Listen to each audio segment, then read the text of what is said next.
What's going on, guys? Welcome back to Titans Time. We're back with our first episode of the offseason. We did take 1 week off after the loss to the Ravens, just to kind of regroup a little bit. I mean, we thought we would be making more game reaction videos as we went deeper into the playoffs. We wanted to regroup, kind of decide how we wanted to go about this offseason. So we took a week off, and we're back, ready to give you guys content all throughout the offseason. And what better way to start that off than with the first Titans Time Award show. We wanted to do this just because, the season ended in kind of a really shitty way, but we had some players that had really good individual performances this season, and, we're going to be going through the most improved players on the offensive and defensive side, offensive player of the year, defensive player in the year, and, of course, the MVP. So, let's get it started. So, starting off with the most improved player on the offensive side of the ball. And, me and you were in agreement on this. We have to go with Corey Davis. He put up career highs in every aspect of the game. When you look at most improved, on the offensive side of the ball, who else can you go with other than Corey Davis? He made a huge leap in his career. He did, and I say he put up career numbers all across the board. He actually tied his receptions from back in 2018, but he finished. But this one felt more important. It did, because just the compliment of having him next to A.J. Brown and 16 yards away from 1,000 yard, having two receivers with 1,000-yard seasons. So close, just so close. And we were hoping he was going to get it. Had some things happen there at the end of the season, but can't let that take away from how the rest of his season went. 65 catches, 984 yards, averaging 15.1 yards per reception, and added a career best 5 touchdowns this year. Okay, so just to kind of put it in perspective, because the receptions, he's kind of gotten close to that in his career. The touchdowns, he's gotten close to that. He's gotten 4 before. But from last season, what was the difference in his receiving yards from last season to this season? From last season to this season, 383 more yards this season. That's a pretty big jump for a number 2 wide receiver. His next best season was going back to 2018, where he put up 891 yards receiving. But still an improvement. Still, from last season, a huge improvement. Yes, very much so. The numbers don't lie, and I know there's a lot of people, even us right now, going back and forth on if the Titans should bring him back, re-sign him, or if they should just let him walk. But just looking back at this last season, he's got to be most improved on the offensive side. For sure. And whether or not he comes back, I'm sure that's definitely something that we'll be talking about for quite a while throughout the offseason until something actually does come to a head. But now let's move to the defensive most improved player. And we're actually going to have to split that up and make it a co-award. And the guy that we kind of decided on these together, but the guy that I'm going to throw out there is David Long. And he played really, really good this season. And one of the reasons that he's the most improved is just because he played a little bit more, obviously. Yeah, he got his chance because Jaylen Brown got hurt. And the Titans were really kind of having subpar play from their linebackers, I would say. David Long came in and kind of provided at least a little bit of a spark that jump-started the defense a little bit. There were still plenty of problems. We've seen Jayon finally maybe starting to hit his stride and get things going, and then he got injured in the regular season game against the Ravens. Ended his season. So, we thought, man, this is fixing to be we're fixing to drop back off here. But like you said, David Long come in. I think Will Compton got the start the next week after Jayon went out. But then once we seen Long take over the starting role, he had that energy about him. And we had been seeing a team struggling, really making tackles for the most part, and he was just lighting people up. He ended with 54 tackles. He had 2 tackles for loss. He had a forced fumble, and he had 2 pass deflections. He only started the last 5 games. So, he put up some pretty good numbers for only really getting good playing time in 5 games of the season. And I mean, it was just good to see David Long come in and be a difference maker instead of your backup coming in and being a liability. Right. Another guy that, we said that there was going to be most improved on the defensive side. This is another guy who he got a little bit more playing time this year. Monty Hooker. I mean, you have to throw him out there because he come in. In my mind, he almost edges out David Long for this. I mean, if you go strictly off of stats, yes. Strictly off of one stat, basically. The interceptions. The interceptions, for sure. I mean, he had 4 interceptions this year, which is tied for the most on the Titans defense. And may hear us mention that stat again a little bit later. Just a little preview for you there. But he come in. He, obviously, since he played a little bit more, his tackles went up.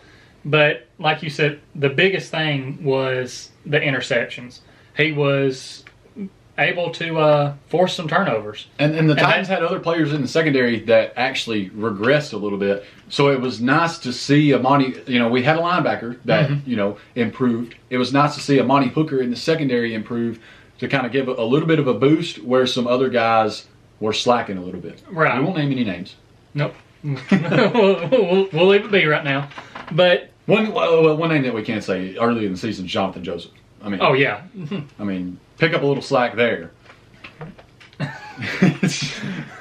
we really didn't want to go back and think about Jonathan Joseph. I didn't. But you put him. It was back almost in my like head. once he got cut, we had that behind us. But well, it's something we can look back thought. on now. It's something we can look back on now.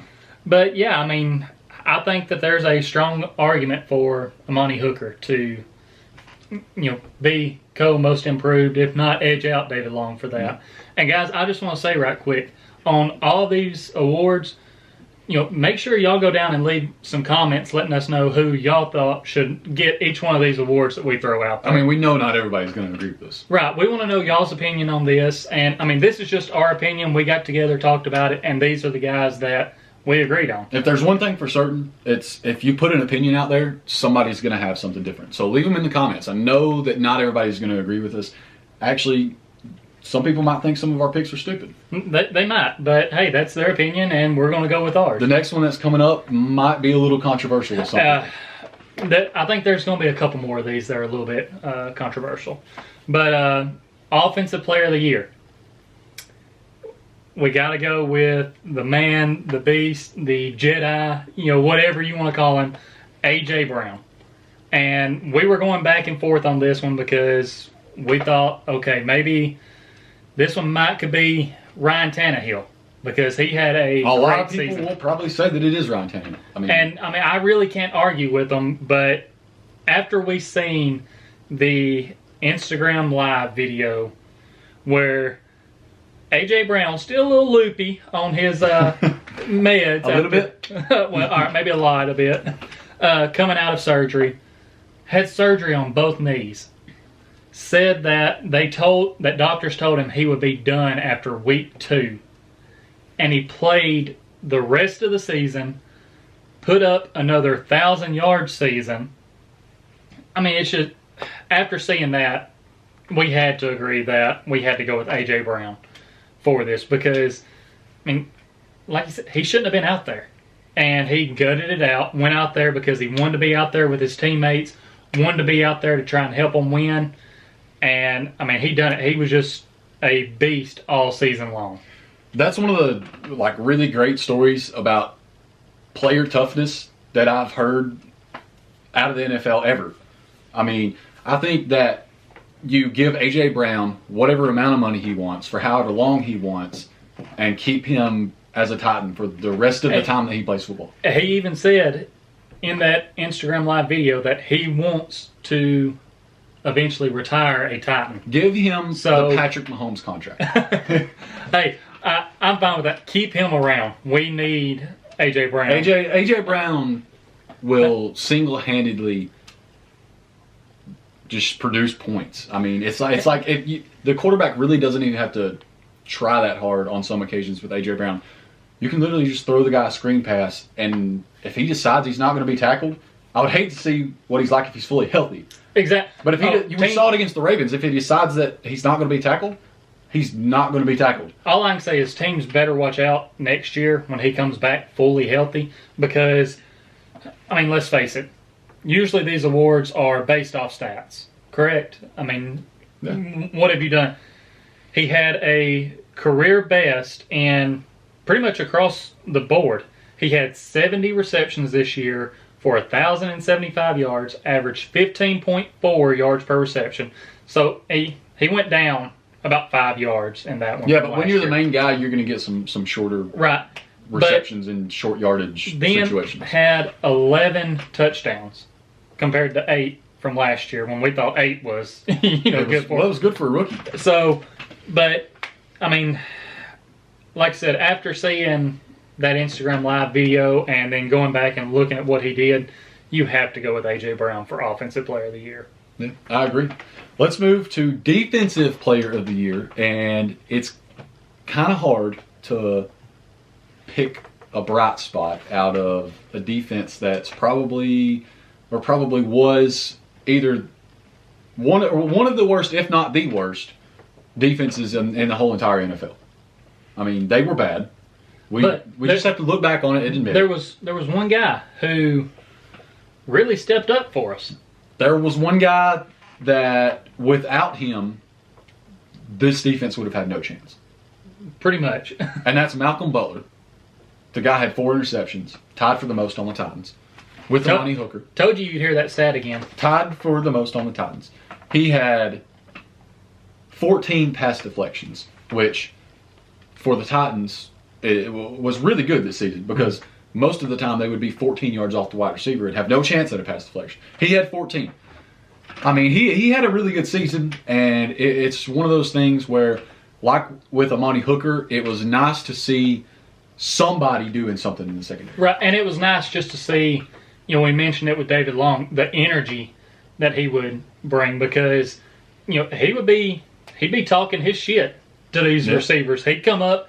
He was a guy that, even though they were playing 14 yards off the receivers, if they caught that quick pass, he wasn't standing back and letting them come to him to make the tackle. As soon as he seen the ball released, he was breaking on them and stopping them for a short gain, if any gain at all. Just the energy, the toughness that he brought, I was all for it. I mean, I wanted to see that from all of our defensive backs. I mean, it was nice late in the season when you would just watch and say, what the hell is Adoree doing? I mean, then you would look on the other side of the field and you would be like, at least Malcolm Butler is having a good game. And since Adoree was out for most of the year, Malcolm Butler was our guy that had to step up and cover these wide receiver ones. And did he get beat every now and then or, have some bad play? Yes. But, I mean, it's the NFL. You're going against other professionals. That's going to happen. But for the most part, he done really well against these guys. I mean, going into this season, me and you, and I'm sure there were other Titans fans that were like, maybe after this season we see about getting rid of Malcolm Butler. I think I definitely said it a few times. And save that money. And then now, after going through this season, we're like, restructure that contract. Keep his old ass on the team. Yeah, keep him around a little bit longer. I mean, I don't know. Maybe his stats, as far as all cornerbacks in the league go, are probably a little bit average, maybe above average. But for the Titans this past season, he was so above and beyond everyone else in the secondary. He was actually, I believe, one of the he wasn't in the top 10, but I believe he was one of the top 15 rated corners this year. I mean, that's saying something, especially being on this Titans defense. Yeah, for sure. So before we get to the MVP, I've got an award that I'm going to throw out there. And I'm going to have to... The Big Balls Doink of the Year is going to go to Mr. Big Balls himself, Sammy Sloman, for his game-winning field goal against the Houston Texans. I believe it was 37 yards. I might be wrong. It might be 43. Let me fact-check that. 37-yard field goal. The Big Balls Doink of the Year. After they throw it deep to A.J. Brown, Sammy Sloman trots onto the field, I believe he makes it once, and there's a timeout called. He comes back. He says, "I'll doink it again." He didn't doink it the first time. It was right down the middle. That was just, for effect, I guess. But he says, "Okay, I'll just doink it." Doinks it. Add a little spice. He called bank. Big balls, doink it again. So I thought that might be where you were going with your award, which is why I thought of a couple of them. Because, I'll be honest, I was going to go with a Doink of the Year award. Oh, but okay. I thought of another one. I have the Casper Award. Okay. So Casper the Friendly Ghost, you can see him, but he's not really there, can't do anything. And there were several guys who I could have went with getting this award. You could have went with Vic Beasley. He didn't want to show up to training camp. Then when he was out there on the field, you didn't really you didn't really know it. You could have went with Jadeveon Clowney, who, yes, every now and then you'd see him show up, and then all of a sudden he got injured and was gone again. But the guy that I'm going to give the Casper Award to is Adoree Jackson. Okay. Okay. That's not exactly where I thought you were going with it, but I see. The reason that I am going to give it to Adoree Jackson, like everybody doesn't already know, is because all throughout the season, out with a knee injury, on injured reserve. Man, when we going to get him back? When we going to get him back? Finally comes back late season, and it's like he's not even there. So, I understand he went up against some good receivers, but everyone thought, when Adoree Jackson comes back, we're fixing to see a lot different defense. Like, our corner play is going to be better, this and that. No, it really wasn't. Adoree didn't do that much for us. A lot of people are calling for, are saying, hey, we accepted the wrong fifth-year option here. We should have kept Corey Davis and got rid of Adoree Jackson. A lot of people are saying, hey, get him out of here. But there it is. Adoree Jackson gets the Casper Award. Who did you think I was going to go? Well, for some reason, I completely forgot about the 10-week span or however long that we just didn't know where Adoree Jackson was. I kind of thought you were going to go with Kevin Byard, because it was like anytime there was a throw deep across the middle, they could even like do a wide pan of the field, and it's like, where's Kevin Byard at? Well, again, I like Adoree Jackson. I put a lot of thought into it, and I really almost went with Vic Beasley over him just because of not showing up to training camp. Where's he at? Okay, he shows up. You see him out there for a couple snaps a game, but you never really hear his name called. So, but that was a tough one for me, but I thought you would appreciate it. Okay, so I know that people are just absolutely dying to know who the MVP is going to be. Hopefully they've stuck around this long.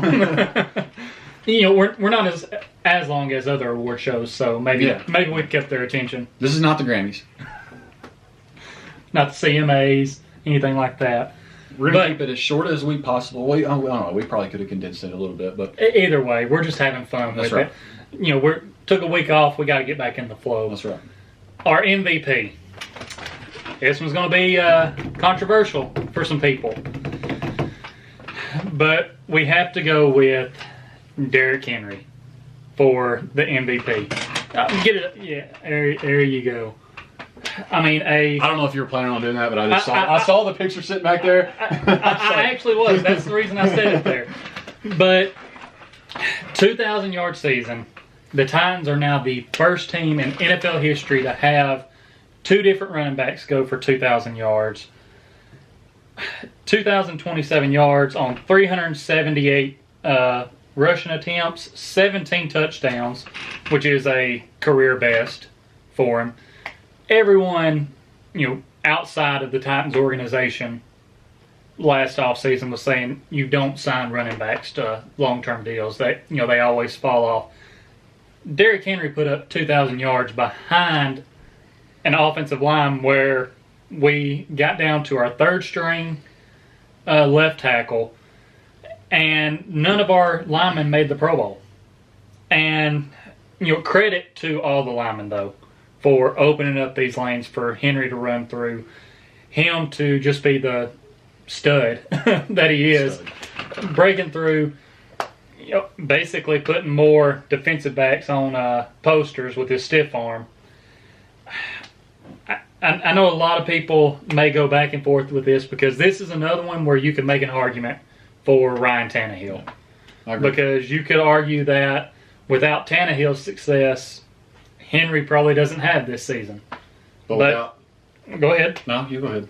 Without Henry's success, Tannehill may not have had the season that he had.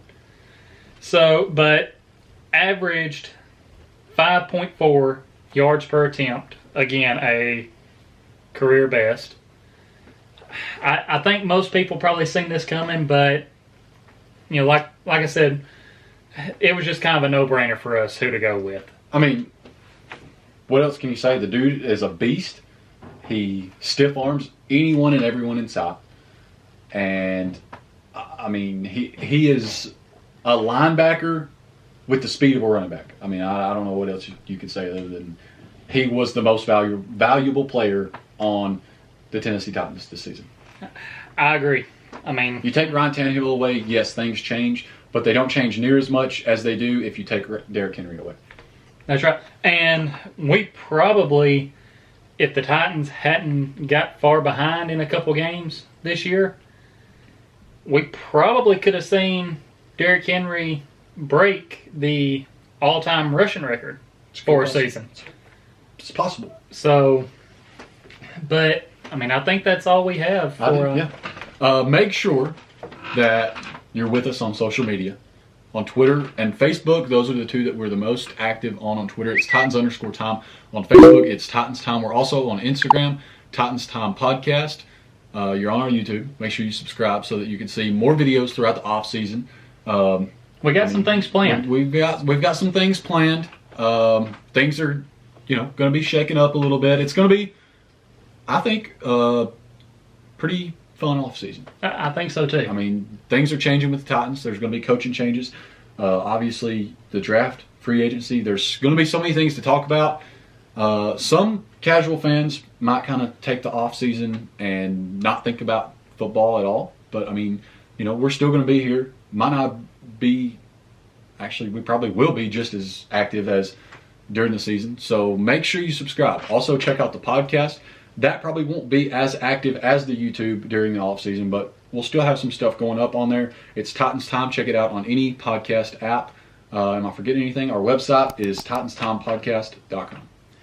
Guys, he mentioned it. Make sure you're subscribed. You don't want to miss any of this off-season stuff that we're going to have coming for you. I have some things planned. He has some things planned. And, of course, you'll still see some videos of us working together on this channel. So go down, hit that subscribe button. But before the end of the year, we're trying to hit in between 800 to 1,000 subscribers. So we would really appreciate it if you could help us make that happen. Make sure you go down, like the video, share the video with your family, friends, all Titans fans, and maybe even some other fan bases if you want to. I mean, I'm not opposed to it. And leave us some comments on the video. Like I said earlier, let us know who you think should have got each award. Let us know your opinion. We really enjoy going down, reading these comments, and just seeing the interaction. And one more thing I want to throw out there. Congrats to Arthur Smith for being hired as the Falcons head coach. Even though there were some times this year where we really questioned what his play calling was, especially in that playoff loss to the Ravens, we will miss him. Yeah, I mean, for sure. I mean, he gave us. There's a reason he got a head coaching job. Right. So, but congrats to him, and I think that's all I got. This has been Titans Time, and as always, Tighten up.